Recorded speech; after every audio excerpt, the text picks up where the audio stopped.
sir na kanang bless pud sa imuhan ay kwatay imong gihatag. Saya gid. Pero kahit naman walang pera, mag-bless naman din sa atin. Ikaw na, ikaw.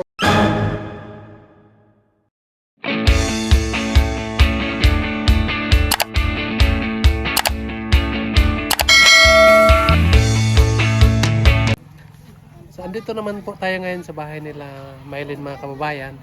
So, maghatid tayo ng allowance nila.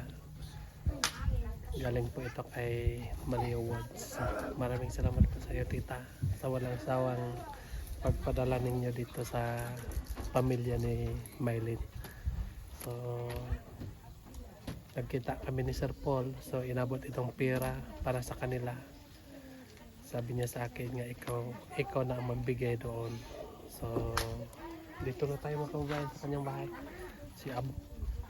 Iabot muna natin yung pera nila. Ayo!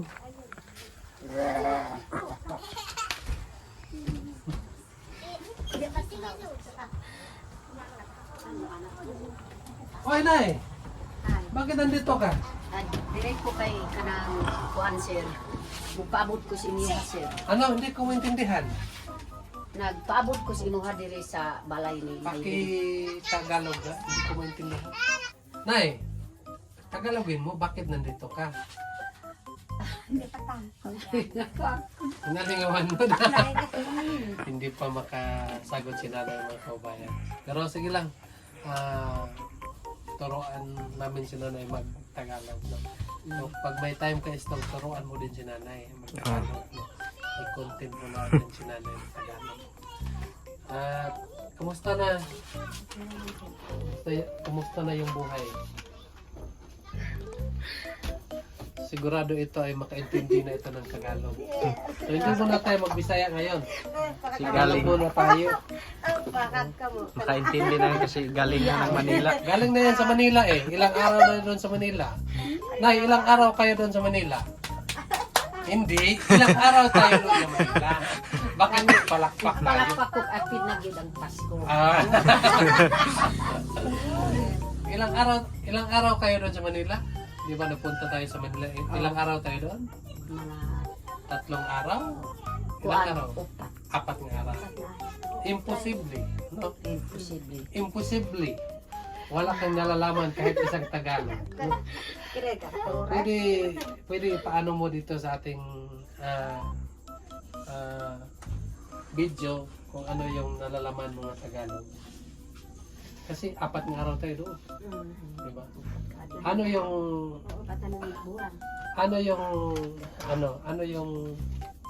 nalaman mo ng Tagalog? Ano yung may Tagalog ka bang naintindihan? Meron ka bang naintindihan ng Tagalog? Ikaw na Naapod-gamay. Ano? Ano yung Tagalog mo? Ano yung Tagalog mo? Kanang kuan magandang umaga. Yes, magandang umaga bayan. Ano pa? Magandang hapon. Magandang umaga. Magandang hapon bayan. Ano pa?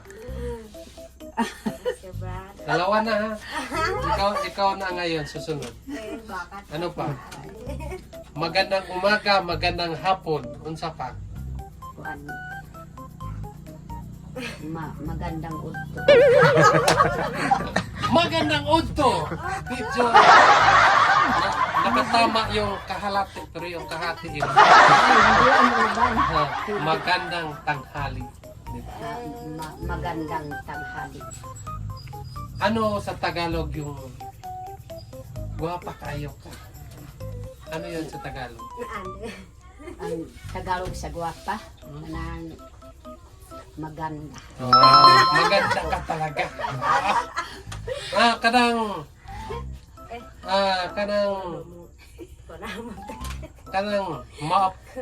maopyakan lukos. Ano yun sa Tagalog? Maganda po. Maopyakan lukos. Na may lukos. Ano sa Tagalog yan? Oh, tumawa. Ikaw sunod. Isipin mo ngayon. Ano Tagalog mo? Sinanay mo na. Unsapay kuan sir. Ano sa Tagalog ng maganda ka, maopyakan lukos? Tudlo ikaw po Hindi, sir. tudlo ikaw.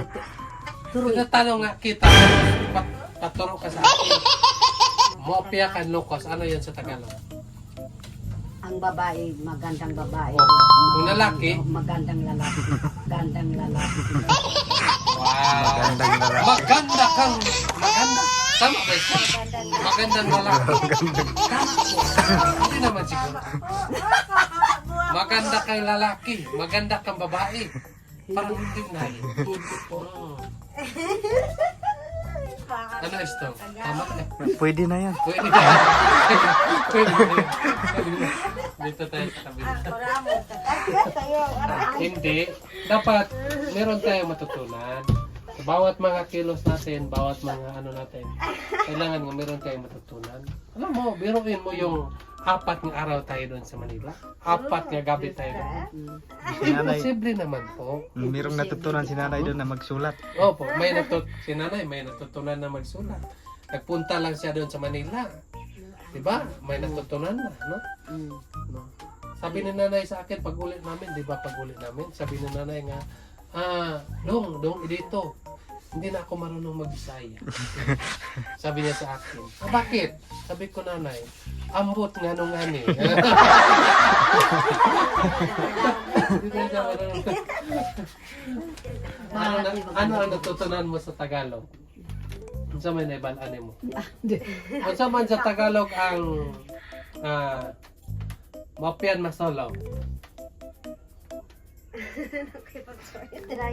Ano sa Tagalog ang mapian masolaw?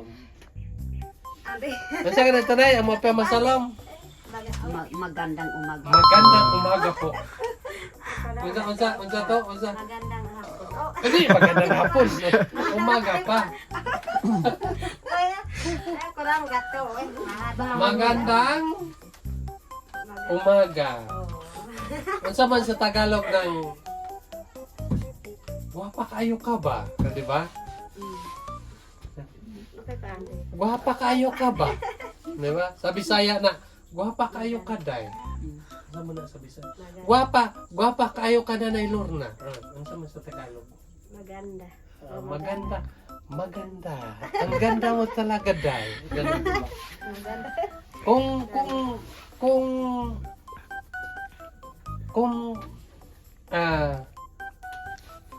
Kung lukos, kung mapia, Magandang laki. yeah. Magandang laki. Wayan. Hindi, ayos na yan. Magandang lalaki, no? Magandang laki. Okay na yan. So, mabuti yung meron tayong matutunan. Kasi baka magpunta tayo doon sa Manila, no? Hindi natin alam. Sunod ay magpunta naman tayo doon sa Manila. So, baka may mga tao doon nga magsabi sa iyo nga anong isabi ito? Sabi nga magsabi ng hindi maganda, no? Ikaw ay puro ka lang uya-uya, diba? So, mahirap na, no? Mas mabuti yung meron tayong matutunan, marunong din tayo magtagalog na, no?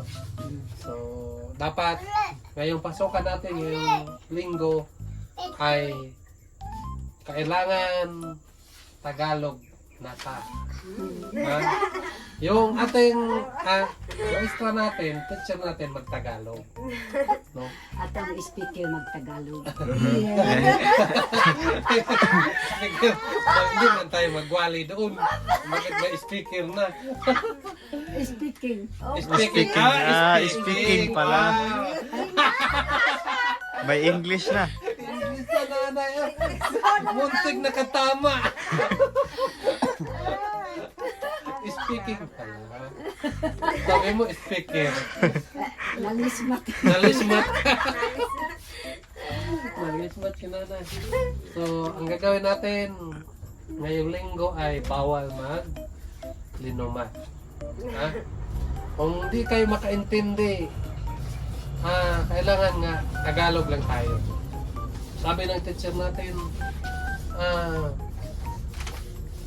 good morning, no? mag-ano din kayo, good morning. Good morning, ma'am. Good morning, ma'am. Good morning, ma'am. Good morning po, ma'am. Lagyan nyo po. Kasi kung may po ay, nagpakumbaba tayo. Good morning, ma'am. Opo. So, walang Bisaya, ha? Nagkaintindihan ba tayo? Walang Bisaya. Kapag hindi kayo marunong mag-Tagalog, maghingi kayo ng notebook sa kaklase nyo. Wag na lang kayo magsalita kasi may panis, no? Mapanisan mo, no? Kapag hindi kayo marunong mag-Tagalog, magsabi ng gano'n na. Kapag meron akong narinig doon na hindi mag-Tagalog, yari kayo, no? Tagalog lang tayo. Tapos yung teacher natin mag-Tagalog din. Panangitan sir, kung bumalik ka, sayaw lang sa dance. Hindi, kapag sino ang hindi magtagalog, makasalita ng Bisaya or katutubo ng salita, magsayaw na. Magsayaw. No? Kasi yun ang punishment. Diba, Stong? Hindi man ka maumusayaw ang uban. Wala problema. Wa may makita, kita raman. No? So, excited na ba kayo mag-eskwela? Marunong ka na mag-ihap 1 to 100. Kabalo na ka mo kuan 1 to 100 no. So okay na no. Sige na 1 plus 1. 2. Wow. 2 plus 2. 4. Sige na 4 plus 4. 4 plus 4. Wawalo. Unsa? 8 and 8. No, sige. Derita. 3 plus 3. 8. Muntik na sobrang. 6. So dito ta kay nanay. Nay. 10 plus 5. 6. 15? Noon sa man ka. Oh. Sige. Dito tayo. Oh, pila ni? 10. 10 plus 10. Pila na? 12. 12.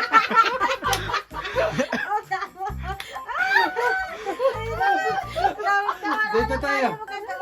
10 plus 10. 10 plus 10.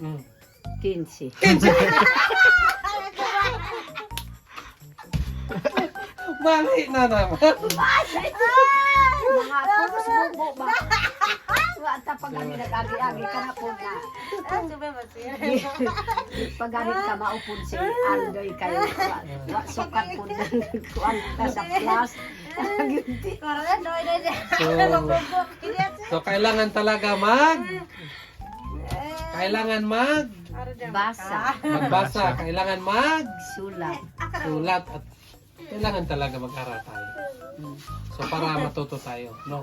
Paano kung tulad ni Maylin, dumating ang time nga makagraduate na siya tapos makatrabaho na siya. Magpapadala na siya ng mga kahit anong ipadala niya pag hindi tayo marunong, di ba? Mas maganda ng mag-eskwela ka rin. So, hindi na kailangan yung sa atin, anong tawag yun? Stop? Yung Diploma. yeah. Before. Okay, padala. So, Nay, hindi na kailangan sa atin yung diploma dahil matatanda na tayo. Di ba?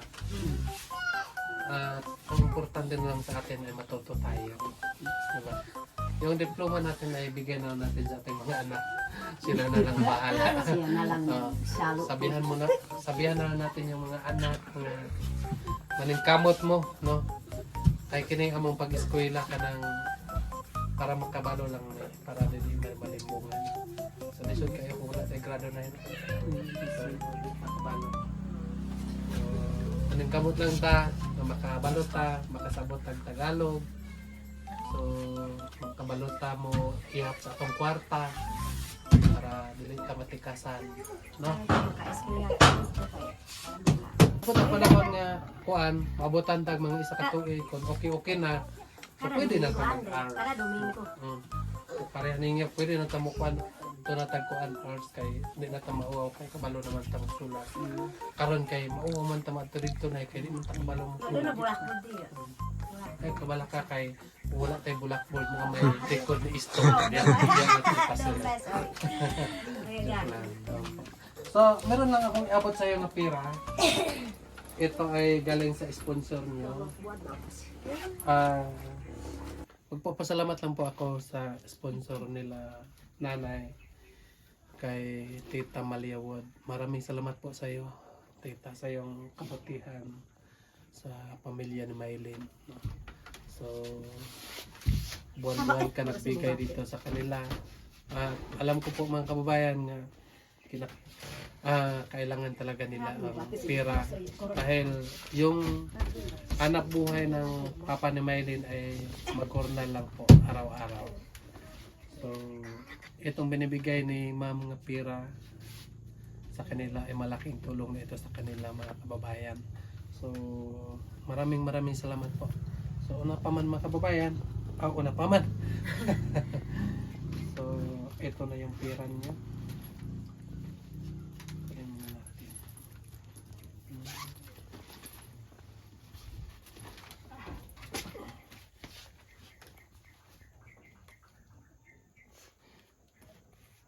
Uyabos, dati beti mo sa arah ko kung mari pa dera mano. Kuha. Agos ko rin sinayibig ka.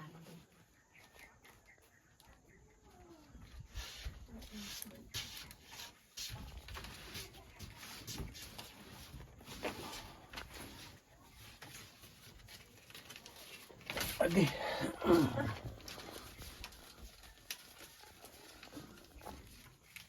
So, andito na yung pera mo, tita. So, binigay ito ni Sir Paul sa akin.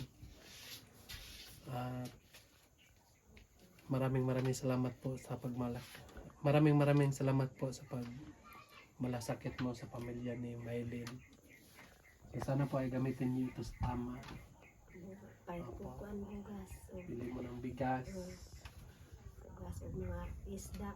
Opo. At saka, sana pagkasyahin mo ito ng isang buwan. Alam mo, bawat buwan nang magpapadala yung sponsor nyo. So, kailangan yung mga bata na nag-aaral ay hindi mawala ng bata.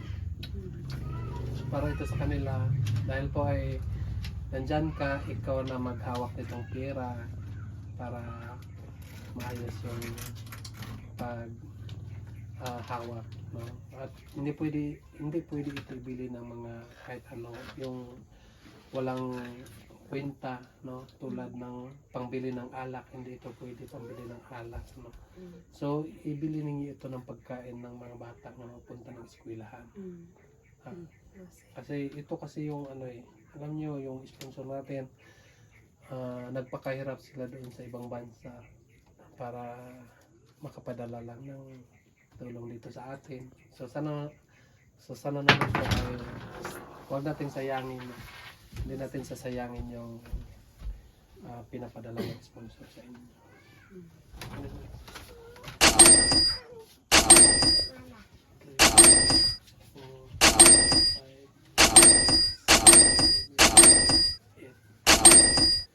So ayan po mga kababayan, ano masasabi mo sa sponsor na Angel? Salamat po bang sponsor na Angelo. Kaya para may kwarta para sa mga bata. Kuhaan ka ng salamat sa kuhaan. Kaya taga na bata. Sisikaan day paning kamot ka no. Sini sorti. Taman to sa mga bulan. Bahayang ka, anda mo no makakatapos na bulan. Uy, og paris pa to sunod na bulan. Nakana patalintok si kasoropi. Kung kaamin si ingto, og waswasingon nuk soropi. No si kanai ano og kalain og impunsulkan. Dapat og paningkamutan no pawowon nuk anak no wag to si pangirisis. No importante si roda no bugas. Ang pagbolikan at bugas. So sako gyud kag bolyon no sipiak mo anak no. Sika na ka kuha. Kaya ka ko di pakakon ko na sopi pakpitsulang ko kisir. Automatic boy at bugas. Sika na ka kuha ko ko taon. Nay, paki-explain doon sa nanonood. Ano daw sinasabi mo? Sabi nila. Ano daw Kanang- sabi mo doon? Ako ang istorya sir na gusto ko gyud ang kwarta na automatic po ipalit og bugas, dili sayangan kay para ang masaya gyud ang mag-impulso magpalangga pud sir. Ano yung sabi mo? Magpalangga pud. Hindi, magpalanga. Yung isa kanina, sponsor. Ano yun? Ulit, pakiulit. Magpalangga pud nag-impulso sa mamang mailing. Mamang Maylin. Oh, para ako ang iingon pud sa akong bayaw na pud ipabalon sa mga bata kay lisod kaayo dito sa eskwelahan ay mga unkaon ug mga makaon na way iyahang pagpalit, way kwarta niya. Naluoy kaayo ang mga bata. Yes. Tanawa gyud kininita. Oh. Kada eskwela ni Nita 100 akong i-limit sa iyaha. Kaingon man pud si Sir dito sa Manila tag isa ka gatos kada adlaw. Pero ngayon ay pwede kahit 50 lang ibigay natin kay Ninita. Dahil nandito lang naman si Ninita sa atin. Oo. Isa kay ganit karon mga basta gamay na lang akong kwarta. 50 pesos ako niya. Kaya si Ninita ay ayos naman yung si Ninita kung ano lang mabigay natin. Tatanggapin din niya. Magpasalamat pud sir na kanang bless pud sa imuha na kwarta imong gihatag. Saya Pero gid kahit sa- naman walang pera, mag-bless naman din sa atin. Ikaw na, Bisag way- ikaw. oo, bisag way Kahit wala yung pera, sabi mo kapag may pera lang siya. kung way pira pud mo bless sa imuha. Saya pud sinilita. Samot lang may pera. Samot na naay pira. Saya pud sila. Kay para makapalit pud og mga dito sa eskwelahan kanang guwapo pud kaunon niya. Tama po. So, yun lang po mga kababayan. No? Magpapaalam na po ako sa inyo. Maraming salamat po sa inyo lahat na walang sawang nagasubaybay sa aming YouTube. At sana po mga kababayan, huwag natin kakalimutan na i-follow po si Istong dahil siya po ay isa na siya sa PBT mga kababayan. So, alam niyo mga kababayan ay masaya din ako dahil isa na siya sa PBT. Dahil po ay siya po yung kasama ko lagi sa pag-vlog. So, hindi ko kaya mag-vlog mga kababayan kapag hindi ko kasama si Istong. So, sana ay i-follow din niyo sa Istong mga kababayan. Istong vlog ang kanyang YouTube. Yan lang po. Maraming salamat. Mag-ingat kayo dyan palagi. God bless you. Bye.